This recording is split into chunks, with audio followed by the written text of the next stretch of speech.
Good afternoon, everyone. My name is Josephine Watson, and I'm the Commercial Projects Editor at IGB, and I'll be chairing today's IGB webinar. We are delighted to be hosting a webinar with Sportradar today, in which we're going to be discussing managing betting integrity risks using data, tech, and intelligence. In this webinar, Sportradar's Tom Mace and Jack Kennedy will be joined by Nigel Mawer QPM, and will speak on their experiences presenting real-life case studies on betting fraud in football, snooker, and darts. With this, they'll be showing how data, technology, and intelligence combined can help to join the dots and bring the guilty parties to justice. I'll let the panel introduce themselves fully shortly, but before that, I'd like to note, as always, there will be a Q&A section following the presentation, so please do submit questions as we go along, and we'll try to address as many of them as possible in the allocated time. With that, I'm going to pass over to Tom, who's going to be kicking off our introductions today. Over to you, Tom. Thank you very much, Josie. Good afternoon, everyone. So, my name's Tom Mace. My position at Sportradar is Director of Global Operations of our Integrity Services. And now I've been working 10 years in the anti-match fixing space, predominantly running our fraud detection system and working with some of the biggest partners in global sport to investigate and ultimately sanction match fixing. Prior to joining Sportradar, I've spent my entire career in the betting industry, working back in the day for the likes of Ladbrokes and William Hill. Okay, yeah, Nigel Mawer. I am the chairman of the Darts Regulation Authority, which deals with all disciplinary issues for professional darts. I'm also the vice chairman of the WPBSA, the World Professional Billiards and Snooker Association, which is regulating all the top players. And I deal with all disciplinary, anti-corruption and investigations in relation to both snooker and darts. Prior to that, I did 33 years of Metropolitan Police as a detective. Good afternoon, everyone. I'm Jack Kennedy. I am Director of Business Development for the Intelligence and Investigation Services at Sportradar. I've worked at Sportradar for 6 years now. I joined straight out of university off the back of a very average career as a punter at university, very amateur that has to be. So yeah, welcome all. Good, thank you, Jack. So quickly to cover off our agenda for the session here, I will start off with an overview of what Sportradar is doing in the integrity services space, primarily looking at our fraud detection system, which is our primary tool to detect match fixing in sport, looking particularly at some of the recent trends and evolutions which we've invested in to advance our technology here. Then I'll hand over to Nigel for a really unique and fascinating insight from his perspective from snooker and darts. And Nigel is certainly one of the most active and indeed successful when it comes to investigating and sanctioning match fixing. And then Jack will round up with a look at how Sportradar is using intelligence and technology from an intel perspective to really help the sports partners and other partners piece everything together and use for sanctioning purposes. So without further ado, I will kick off. For those who are not aware of Sportradar Integrity Services, just a quick bit here. It's in our DNA since 10 years to really protect sport and fight against match fixing and other types of sport corruption. Mainly we're focused on betting related corruption, but over the years, recently also in the anti-doping area. So since 2010, we've invested in a data and technology-led approach to bet monitoring through our primary system, the fraud detection system, which I'll refer to as the FDS. You can see some of the key stats up there: millions of fixtures and hundreds of thousands of alerts, movements in the betting markets are being generated through this system. Our aim is always to work together with our partners in sport and law enforcement to achieve results. Recently in July, we had something of a landmark in that we passed the 5,000th suspicious match detected and reported. So obviously not something that is to be celebrated. And for us, this is not what we consider to be a result. A result for us is not the detection of matches. This is the statistics you see on the bottom of your screen there. The actual results which we can contribute to in support of our partners. So we've been lucky enough to contribute our data and our analysis to over 420 sports sanctions, which have come a long way in this area since we started, and over 30 criminal convictions. For example, the biggest case this year was in support of UEFA, where our FDS data contributed to 63 match fixing sanctions in one single case in Armenian football, and also, as you'll hear from Nigel about recently, in snooker and darts. Our primary system is the FDS, as I said. Many of you may be aware, so I won't spend too long on this, but a quick summary of what our FDS is doing and how this is monitoring and detecting and ultimately reporting on match fixing. At its core, it's processing huge amounts of data here, from over 600 global operators of all types, from the regulated and unregulated market, private companies, lotteries, exchanges, etc. Also has account level visibility and individual bet ticket details from over 120 global operators.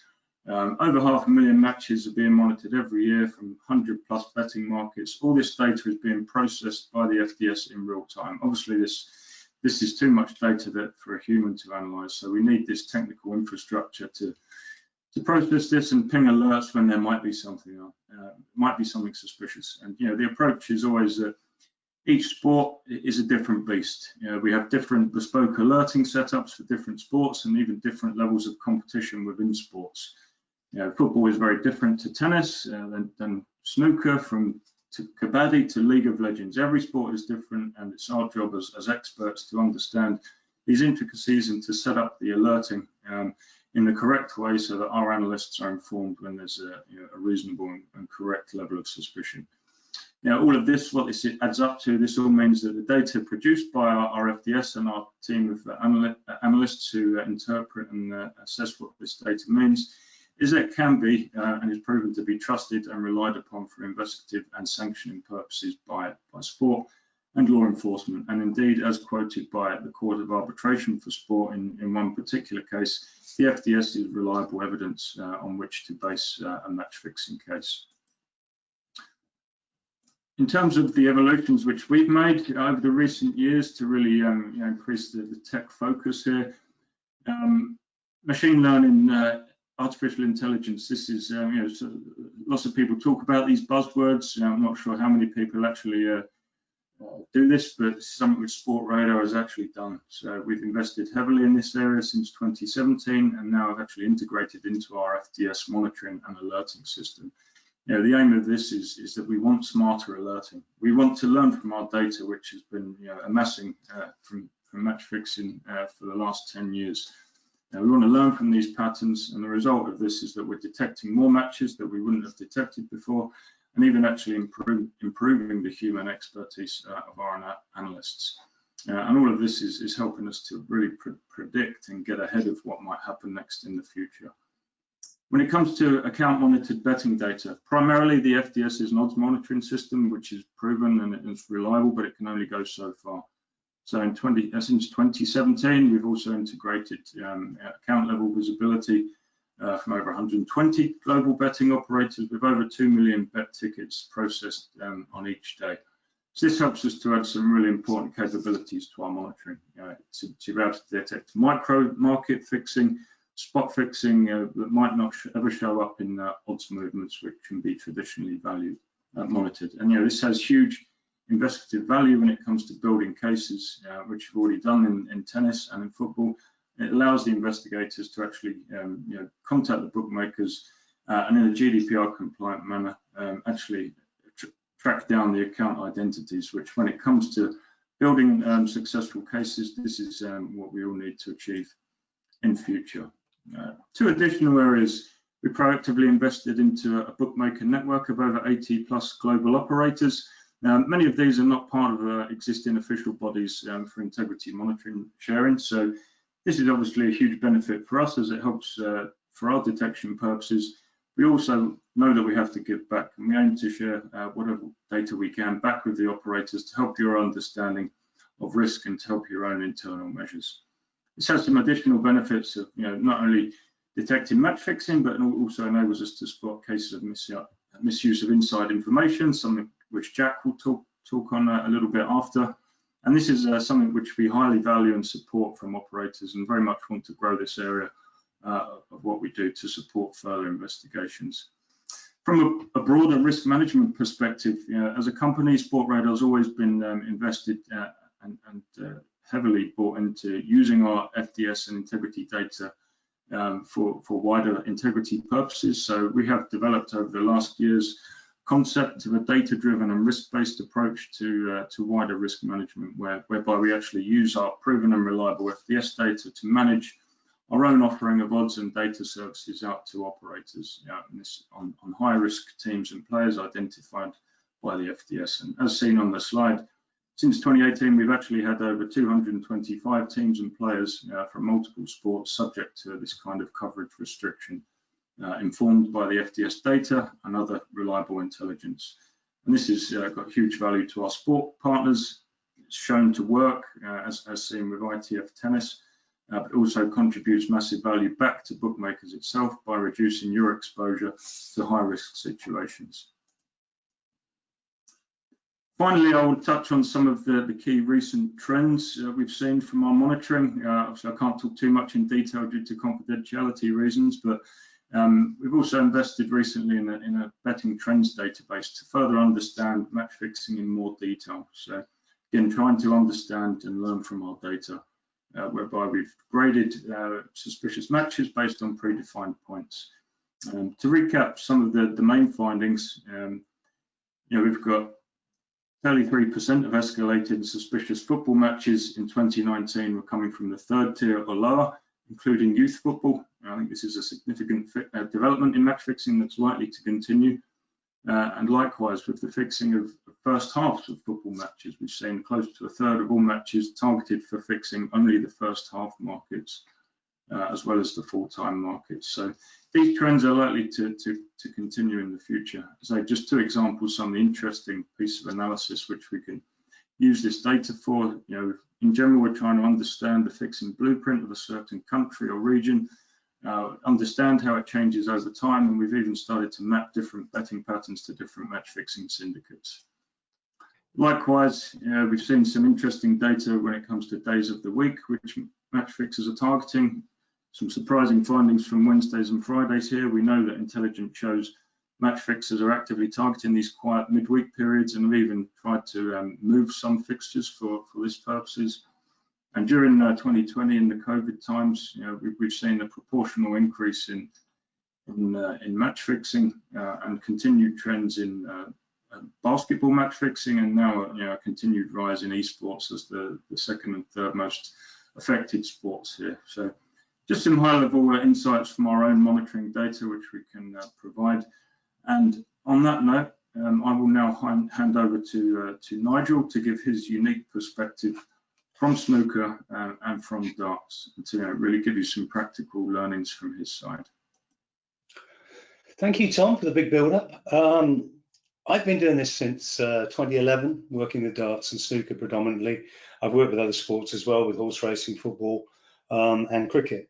And over that time, I've built up a lot of partnerships with betting operators, where I've got memorandum of understanding or data sharing agreements, and with the regulators, Malta, Gibraltar, UK, and Isle of Man. And the key part of all of this is that I can't, or find it really difficult to function if I can't access data. And I think one of the problems that you have when you're investigating match fixing is the difficulties, because of GDPR and because of all sorts of other barriers that are put in place, to actually get the data to investigate. Because you as operators, you may have several customers that have bet on an outcome that you think looks suspicious, but you can't see what's happened across the industry. Whereas if you share the data with me, I can work with the regulator and we can analyze that data and we can see where it's really going to take us. And that's really important to me, because it's much easier to prove a match fixing case if you've got the betting data and you can show who the bettors are. They're perhaps geographically located near where the player is. They've got family links to the player. You do the social media work. This is where we work closely with Sportradar, which I'll come on to, around intelligence and how we can make links that help make cases. I think it's also important for betting operators. You need to recognise what looks suspicious. And I think I come back to the point I just made, really, that you can't see across the whole market. You can see the odds movements and you can see lots of things that are going on. But you can't actually see who the people are. And the important thing for me is if I can identify the people, and with Sportradar's help, I can normally get to a conclusion where you can prosecute a player for match fixing.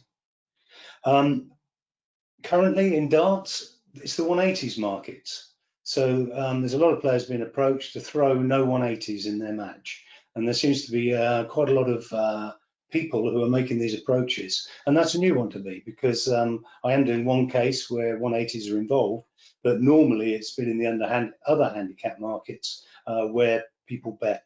Because as you realise, when you've got a two-person sport, it's very difficult to get good odds on match outcome, because normally it would have been priced correctly. People will know who's likely to win, and they're going to say, you know, set the odds appropriately. So the place where fixers can make the money is in the handicap markets.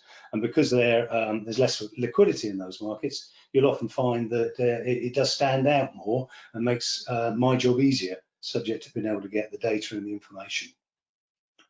I think the other aspect of this is I talk about data and getting the data to run a case. Big problem that I have is snooker is enormous in the Far East, and there are lots and lots of betting markets out there that dwarf Europe, where people can bet and do bet on internet betting with internet betting companies on snooker. The problem with that is that there are not the same data sharing agreements with those companies. So it means that I'm working with one hand tied behind my back. So this is where Sportradar became very important to me, because what they do is they monitor the markets and they can see the market movements. Now, because they've worked with snooker since 2013, Sportradar know exactly what a normal betting pattern would look like on a snooker match. And normally it's very, very level. There's very little variation. Even if one player's injured or there's other information out there, the betting markets stay pretty stable. So when you see big shifts, that's a big indicator to show that there is a problem in a match. And I had a lot of alerts from in the early days of Sportradar, and I'll be frank, I didn't fully understand it. I didn't quite understand what it was telling me and how it actually came together. So over time, I think I've become very reassured, because the alerts I've got from Sportradar, I think we're up to around about 50. I have not managed to prove that one of them wasn't a fix. Now, they haven't all ended up as actual fixes, and we haven't actually prosecuted people for all of those alerts, but it's quite reassuring when I've dealt with a lot of them, and none of them have proved that they weren't a fix. So I think that's quite reassuring. I think the problem that the Far East caused me is that just the Sportradar data alone, although informative, is not necessarily enough to get a case home when you deal with a match fixing case. So what happens is that you need some other form of support. So I use experts in snooker and darts, and they'll look at the match. And as you can probably appreciate, it's not actually that easy to throw a match, because you can get into a winning position when you're not going to win any frames in snooker. So it means you've then got to make some, what to an expert would be some bad shot choices and miss some shots that you'd have expected to pot. So if you combine that with the Sportradar data, it's something that is sufficient to push a case towards a prosecution. And we have convicted people on just that data. The other interesting one, I did 2 Chinese players last year who were Yu Delu and Chow Yu Peng. And this was highlighted the problem, because I knew they were regularly fixing snooker matches. But I had the problem that I was struggling without any betting data to get it home. Now, I got very lucky in that one betting operator who does data share with me from the Far East gave me betting data on one match, which was very telling. £250,000 was bet across 30 accounts that were opened just to bet on this match, and those bets were placed in 1 second. So you might say, as an operator, you say, well, that's incredibly stupid by the fixers, because that's going to ring alarm bells. But it is interesting to see that the lengths and the breadth of that, it was all accounts across China and Taiwan. And some of the people were 99, 93, 92 years old when you looked at the accounts. So clearly hijacked and used for the purposes of match fixing. So all of that was quite interesting. In addition to that, I've got a lot of power over players under the rules. So players have to give me their phone, their iPad, whatever else they're using for communication purposes. So in this case, I had their phones off them. I had a forensic phone examiner examine them and recover messages and recover calls and chat, because they use WeChat in China a lot, and that's captured on the phone. So it means, again, with the help of the Hong Kong office of Sportradar, they're able to translate and work through the data that was all in Mandarin. So all of that was very interesting, especially as Yulilu hadn't deleted a text where he had an exchange about agreeing to throw a match for £10,000. So that was quite helpful when it comes to the investigation and to prove the case against him. We ran the case, he fought it all the way. On the day of the hearing, he pleaded guilty and was sentenced to a 12-year ban. The China Association, very cross with the Chinese player transgressing. So what they did was they then made it a life ban in China, and so you'll never play snooker again. Chow Yu-peng actually gave information in support of the anti-corruption work and helped us, working with the Chinese Association, to convict another 4 players in China, none of whom will ever play professional snooker again. So it was a fantastic result. As a result of that, since 2018, which was when the inquiry started, I've had 2 betting alerts. And I've had none in 2019 and none in 2020. So it shows the impact of actually doing some enforcement work. Now, in tandem with that, we're doing a lot of player education and working with players to try and prevent them from getting involved in the scourge that is match fixing. Now, another problem that I have is not just the Chinese players. I mean, I think the Chinese players did think that they could help themselves stay on the tour if they weren't earning prize money by spot fixing almost. So they'd agreed to lose a particular frame, or they'd agreed to lose by a particular score, so the handicap markets could be hit. But also I've had a problem closer to home. I mean, there have been English players convicted previously, Irish players, and more recently I had 2 Welsh players. One was David John, and the other was Jamie Jones. And it's an interesting one because Jamie Jones, a colleague of Jamie Jones, contacted him and said, is David John going to win his match today? Jamie Jones said, I don't know. And the bloke on the end of the phone said, well, can you make it happen? And then Jones passed the phone to David John, who agreed to do it. Now, again, we did a lot of work there gathering the betting data and doing the research. And Jack, I'll pass over to you so you can talk through the work that you did around this. Yeah, sure thing, Nigel. I think this is a really good example case, primarily because, as you talked about earlier, the operator data was absolutely instrumental in us getting to a positive resolution of this one, no doubt about it. Obviously, you supplied the data to us, Nigel, managed to get hold of betting data and also CCTV footage from bookmakers of individuals trying to place bets on matches of David John, somewhat anonymously. So what we were able to do, and I'll come on to it in the coming slide, but we processed this data and we looked at the names, the phone numbers, the email addresses that people had supplied for in creating the online accounts, and using our big data tools, which we'll come on to, we were able to create an expanded network of all possible interactions of all the bettors from this case. And what we were able to then do is see that they were very closely connected, a big number of them. In fact, you'll see this picture on the left-hand side. We were able to identify that a number of this this is a dinner taken in Las Vegas. And not only that, there was a direct link back to David John.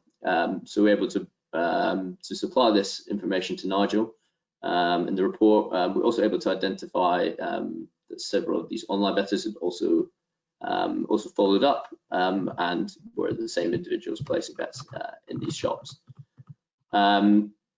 So we were also privy, because intelligence was key in this one. We got some human intelligence reporting how we suspected or how we knew that David John had been approached by what individual, and that all the information. I mean, you can take over from here, Nigel, but it was able to get you a confession from the players involved, was it not? Yeah, I mean, basically what I find with players is most players who get involved in match fixing, they're not criminals. They just want to play snooker and just want to play darts, and they get into financial difficulty because it's very expensive to play on the tours, and so they are eminently corruptible. And this was the case with David John. He joined the tour. He ended up playing, I think, John Higgins, you know, the top players. He was playing top 10 players. He wasn't earning any money. He was really struggling. So he was approached to fix matches. He was offered £5,000 a match to fix by an agreed score, normally with a frame adjustment in case he had to win a frame. And he was, when he was confronted with the material that I had, after initially denying it, he immediately then burst into tears and actually confessed, said he would ruined his life, ruined his sport, and was very ashamed. He was banned for 5 years. Jamie Jones, who put him in touch with the corruptor, he was banned for 18 months. You know, and reputations get severely tarnished. Jamie Jones has served his ban, is now back on the tour. Dealing quickly, because I'm conscious of time, with the darts. Amazingly, I've only had one proper corruption case in darts until recently, and that was at the World Championship qualifiers. A qualifier from the Philippines agreed to throw his match for exact score in the preliminary round, and a whole series of people went off around the home counties, all Malaysians, all placing bets on the exact score outcomes of the match. So we were able to gather the CCTV from all the betting operators. We were able to analyse all the data. There was online betting as well that we could link back to associates of the player. So again, another case where it was a good job, and we ended up convicting the player. He got a 6-year ban. Now, the theme through all of this is that it's all the players that are getting banned and getting dealt with. Well, the reason for this is law enforcement, certainly in the UK, have a reluctance to get involved in match fixing cases. I only have jurisdiction over participants. I don't have any jurisdiction over the fixers, who are normally outside of the sport. So it's a big issue, really. So we end up shooting a lot of players, but the fixers just go on to the next player, the next player, the next player. So, you know, it's a worrying issue, but I'm doing a case in darts at the moment, or 2 cases in darts. These came out of the Darts at Home series. So we had the COVID lockdown. We had no sport on. We had, you know, betting operators desperately looking for markets so they could you know, to offer markets on sport. And snooker and darts were the key sports that were running. So the At Home series is quite interesting, really. It was a good idea of someone, because you don't have to be in the same room to play darts. So basically, you have a dartboard at home, you have a camera on the dartboard, and you're playing people over the internet. So the match is played in 2 different locations, 2 different dartboards, where they just alternate the throws. Players in the particular event that I was looking at and regulating, not a PDC event, the professional game, it was a promoter running events where the DRA regulated it.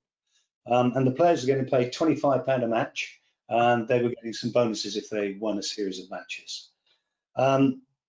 Because there was a dearth of betting or markets around to be offered on sport, there were all the markets you would expect to see on a professional darts match were offered. And so you were getting £25 for playing the match, but you get 13 to 1 if you threw it by an exact score. So needless to say, the temptation is there. 2 players succumbed to that temptation. It was highlighted by the IBAA, who picked up from operators suspicious betting activity. And when you looked at the material, and I can talk about these cases even though they haven't gone to a hearing yet, because both the players have publicly confessed that they did fix their matches. So, you know, which allows me to talk briefly about it. But the first one, a guy called Wessel Nijman, is a Dutch up-and-coming 19-year-old player, destined for good things.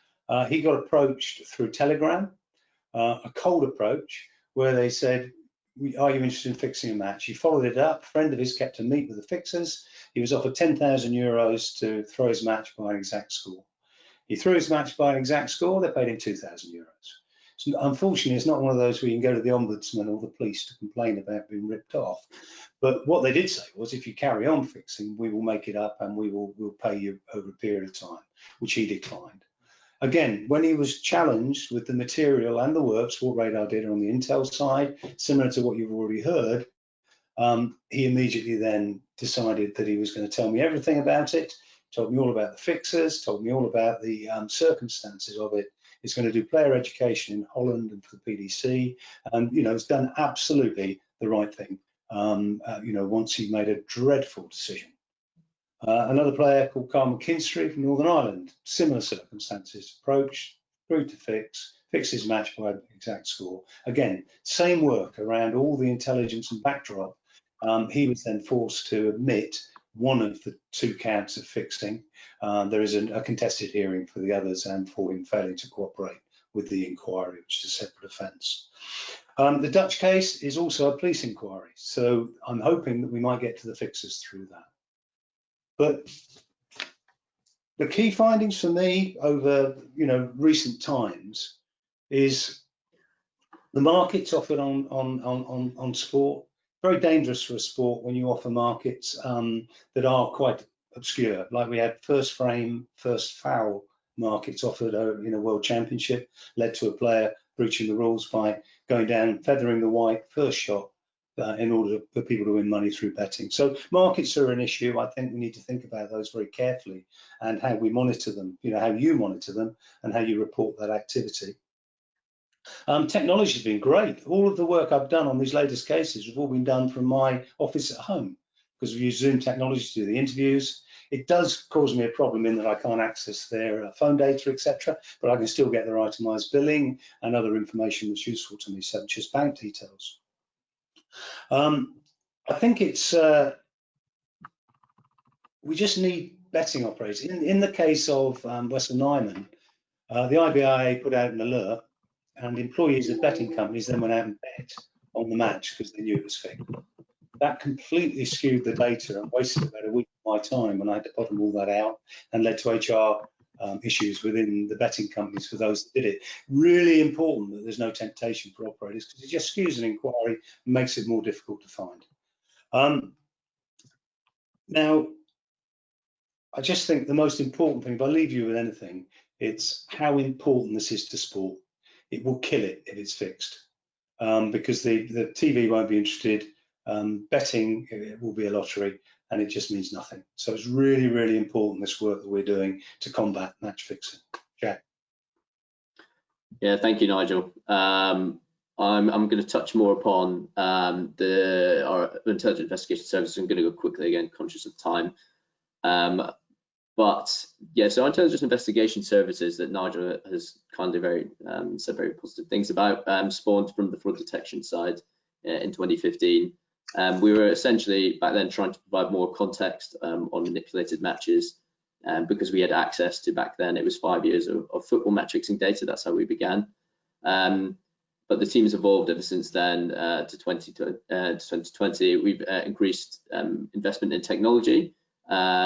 We've got our in-house developers, and what they're attempting to do is figure out ways that we can collect as much open source intelligence on persons as possible in a more automated way. Also considering exploring the use of facial recognition software, see how we can use this in the future.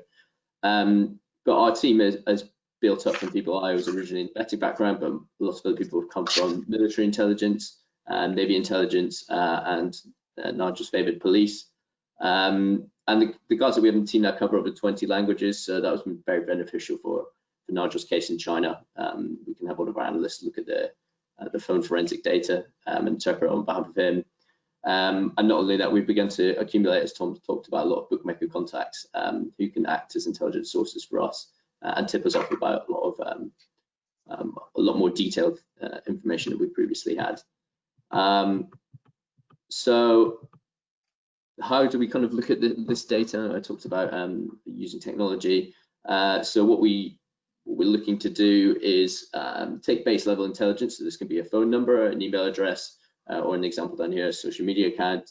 And then what we want to do is query as many sources as we can using intelligence tools to uncover as much information as we can. So an example here might be a social media API. So this is information about a social media account which is publicly available, but it's not intuitively obvious to somebody to try and find.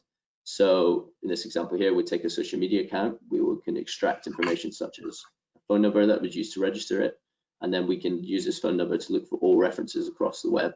So this is social media and beyond. And what this enables us to do is then build a profile on an individual.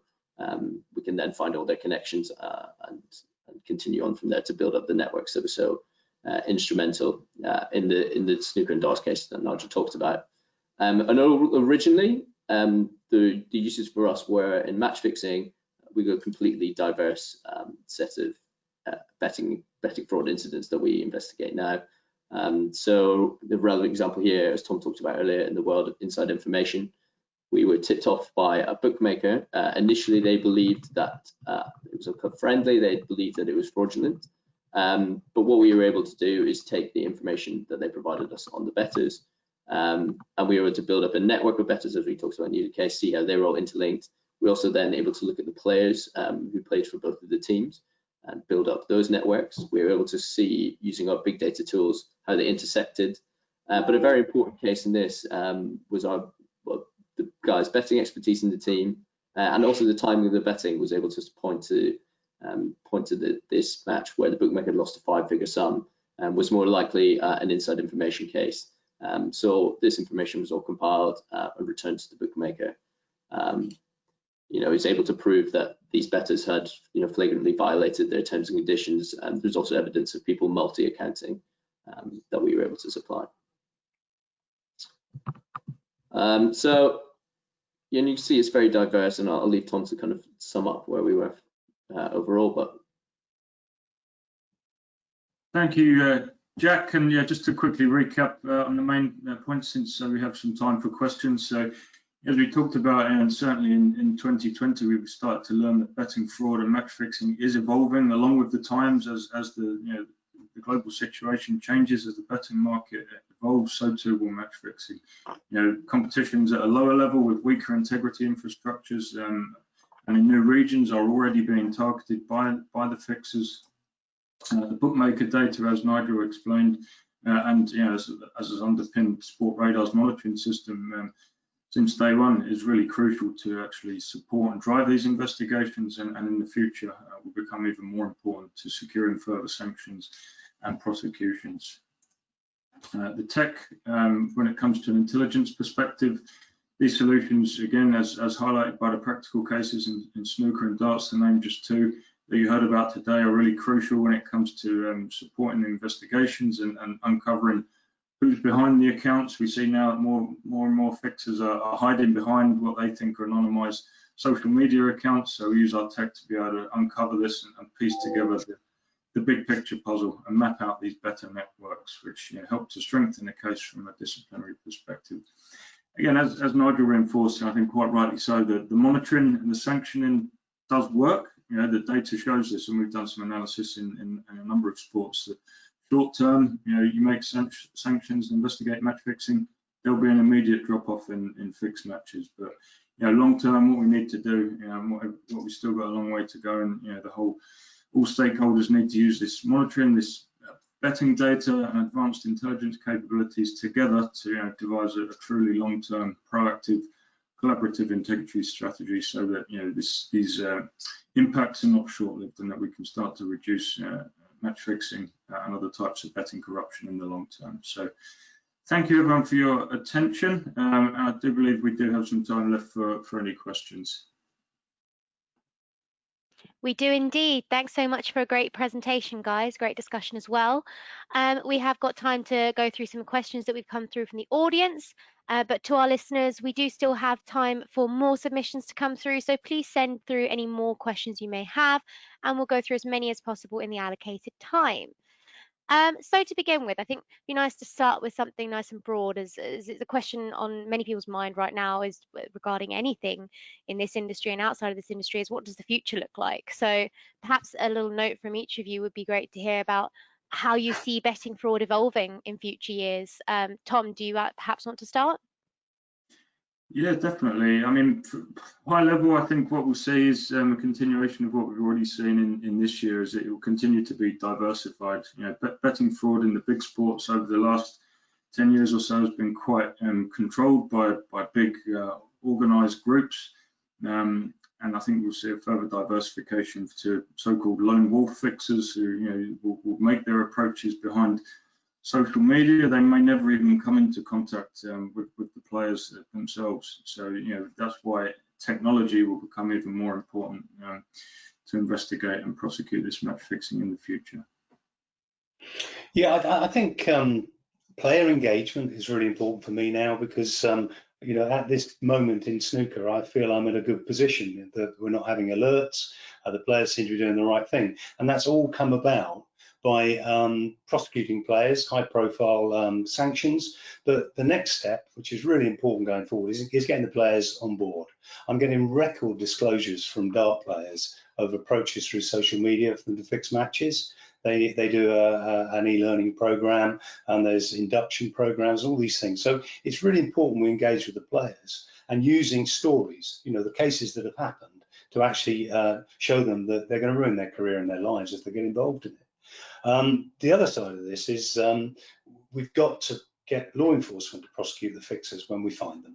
And we need to get the courts to impose severe penalties, because without that, we're going to really struggle going forward, because there's no penalty for fixers in most cases. You just move on to the next player. Sorry, the sun's come out. I'm just going to draw my blind. Jack. You're on mute, Jack. So I knew that was going to happen at some point. The big change for me here is this added anonymity that the world is going to head in the fixing space. Tom talked about lone wolf kind of operators. People, you know, are now more contactable than ever before. Players, coaches, match officials are more visible. So people, you know, can randomly approach, as we said, cold approach from distance. But then also increasing use of cryptocurrencies. I would call it the murky world of cryptocurrencies because I don't really understand it personally myself. But you know, another added degree of anonymity in this space is how I think that we're going to head in. Brilliant. Thanks so much for that overview, guys. I think a great question as well to sort of lead off from any discussion about moves that operators could be taking is what happens if they don't. So what are the risks if betting operators don't cooperate with investigators? Don't know if anyone wants to take this one in particular. Well, I mean, the most serious impact in the long term is that the punters lose confidence in the product. You know, this is quite an extreme outcome, but we've seen it, you know, over years. If match fixing is not addressed, and you know, we know that, as spoken about, part of addressing the problem is that bookmakers need to play the game and support and provide their data where possible to be investigated. If this is not happening, and you know, match fixing continues and worsens, this is very much shown by the data that if nothing is done, it gets worse year on year, and you know, ultimately after time, punters don't want to bet on fixed matches because they can't win. So, you know, long-term impact is that your product will suffer and profitability will go down. Yeah, I'd say very little to add there, really. Nigel touched upon that the empirical evidence was that since he's taken action, match fixing is greatly reduced. And I think that's probably all that's needed in this space. Yeah, I think just one thing I'll add to that as well.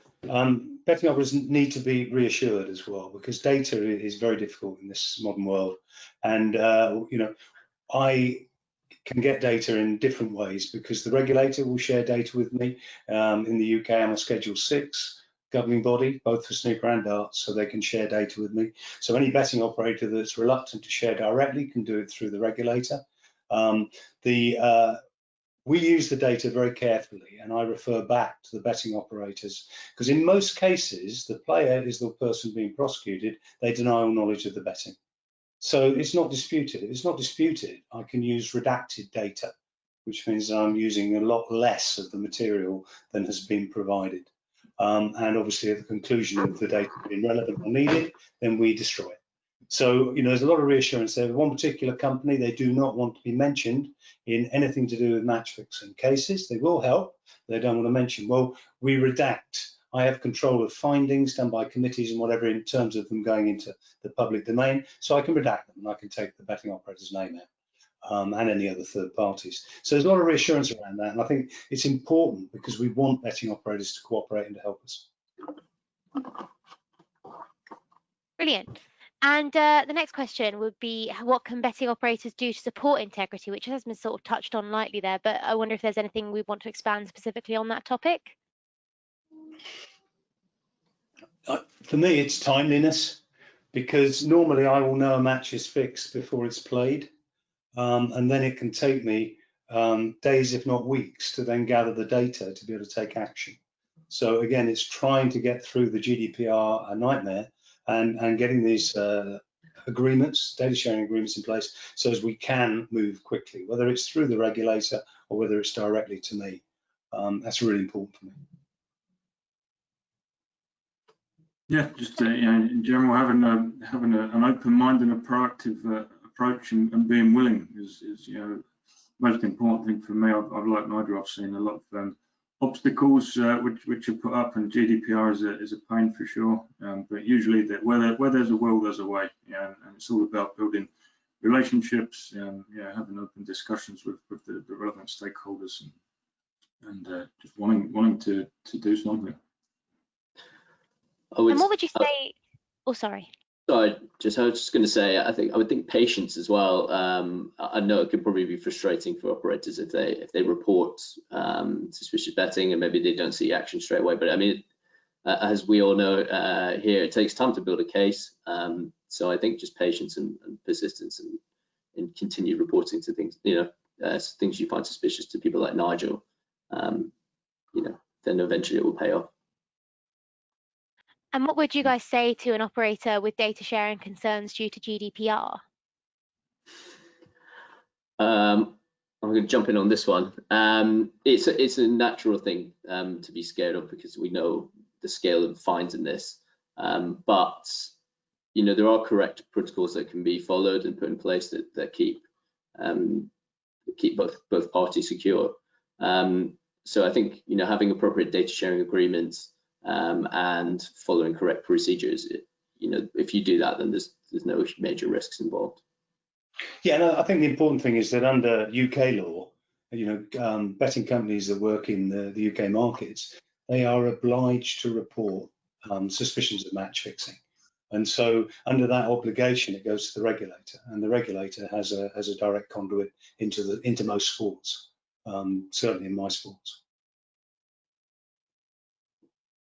Fantastic, thanks so much for that. Tom, you mentioned earlier about matches being more likely to be fixed on certain days of the week. Is this proven? And if so, what's the thinking behind that on the part of the culprits? Okay, yeah, good question. I mean, is it proven? I guess in the sense that this is the findings which our data shows, it can be taken as proven. For us, this has been quite a significant trend that we've seen, and over the years, definitely more matches are being fixed in midweek days.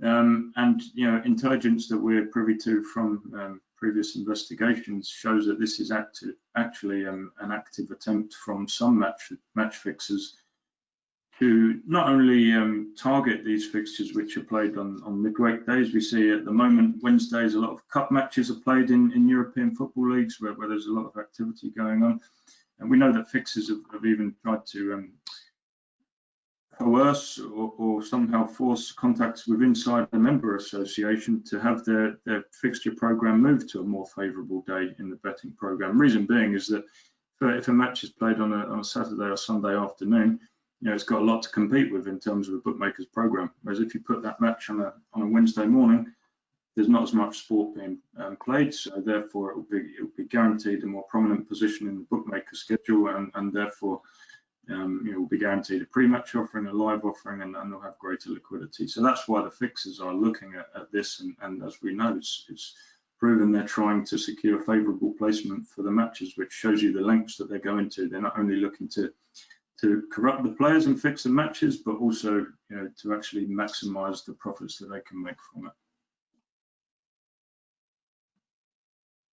And then we had quite a few questions come up regarding esports that would be good to sort of touch on. The first one of which was esports is not a single sport, so do you have any breakdowns by game titles of some of those ones we mentioned earlier?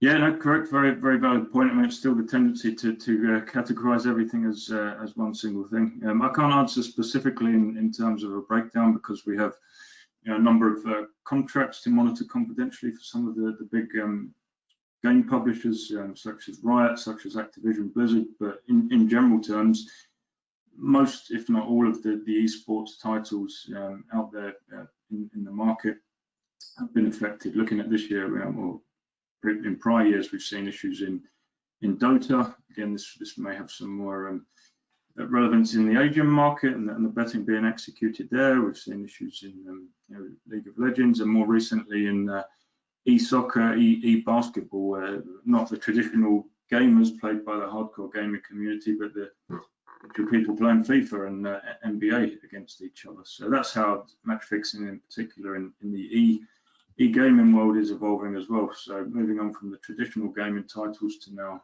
the more accessible forms of the games. Wonderful, thank you so much for that. We've got a couple more esports questions, but I think we might have to come back to those at a later point, because we've got some other ones that have come up that I think would be interesting to get some insight on, which would be who are the 120 operators that are feeding into account data to Sportradar? Is that something that can be disclosed?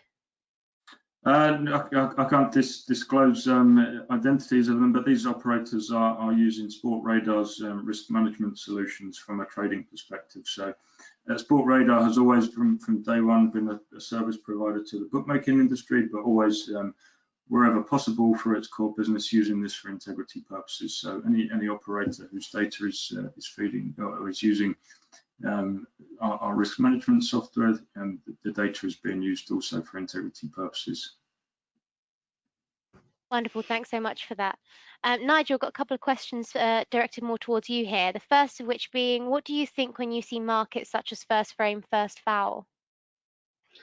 Yeah, I mean, from a sports perspective, it's very frustrating when such markets are offered, because the interesting thing for me was there was the only bets placed across the whole World Championship qualifiers on those markets were the ones where it was fixed. There was no other benefit to that. And so it's very frustrating from a sports perspective, because what players can do is they can look at that and think, oh, I can't get to the next event because I'm really short of cash. Oh, but if I do this, I could make a few £1,000s, which will keep me on the tour for the next 6 months. So it's disproportionate, I think, in terms of the impact it can have on the player. And I'm not quite sure what the value of it is, other than as a novelty market. And then another question that was directed towards you, Nigel, was how can suspicious activity in illegal markets be monitored and investigated? Well, this was work that I spent 3-4 years looking at this, trying to resolve the problem with overseas players on the snooker tour, where the betting was predominantly in the Far East. And this is the work that we did with Sportradar, where we got to a position that we didn't need the betting data. We could run cases on the basis of significant movements in the market that were way outside the norm, Sportradar's expertise saying that this indicates that the match was fixed, and then looking at activity on the table, or on the board if it was darts. So you could say, right, well, let's look at that. Let's have an expert look at it. Now in snooker, it might not seem like this, but there are normal ways that you would go about completing a frame, depending on where the balls are and how it works, how the match is working. When you deviate significantly from that, an expert can say, well, that's all very strange. And it's strange as well, because in snooker, your opponent can play really badly when you've got to lose, and then you have to play even worse, and then it becomes very apparent from the play on the field. So it's a mixture really of those two things. And if we can get telephone data, itemized billing, or we can access their phones, get text messaging, all those things help to support a case. But we do work to what they call a balance of probability standard.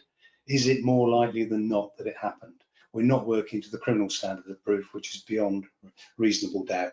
So, we have, how can I put it? It's slightly easier to run a case to that standard.